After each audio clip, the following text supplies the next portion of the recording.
శ్రీరామ్ శరణ్. ఇప్పటిదాకా మనం ఎక్కడా చూడని గవర్నమెంట్ స్కూల్స్లో సీట్లు ఫిలప్ అయిపోయినాయి, ఇంకా మా దగ్గర సీట్లు లేవు, రాకండి, మేము ఇవ్వలేము అని విన్నారా?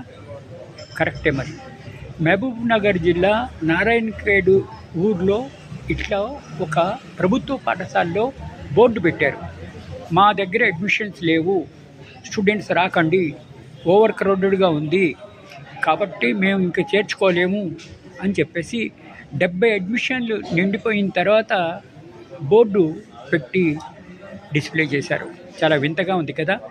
ఎక్కడా కూడా గవర్నమెంట్ స్కూల్స్లో సీట్లు నిండక టీచర్లు ఎక్కువయ్యి స్టూడెంట్స్ తక్కువయ్యి జీతాలు కూడా ఇవ్వడం ఎందుకు అన్న పరిస్థితి ఉన్నప్పుడు ఈ నారాయణఖేడ్ ఊర్లో స్టూడెంట్స్ ఎక్కువైపోయారు, ఓవర్ క్రౌడెడ్ అయిపోయింది, అడ్మిషన్స్ లేవు అని చెప్పి డిస్ప్లే చేశారు.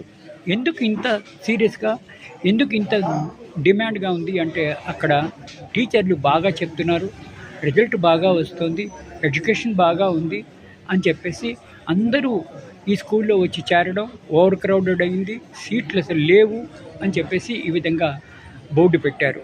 చాలా వింతగా ఉంది కదా.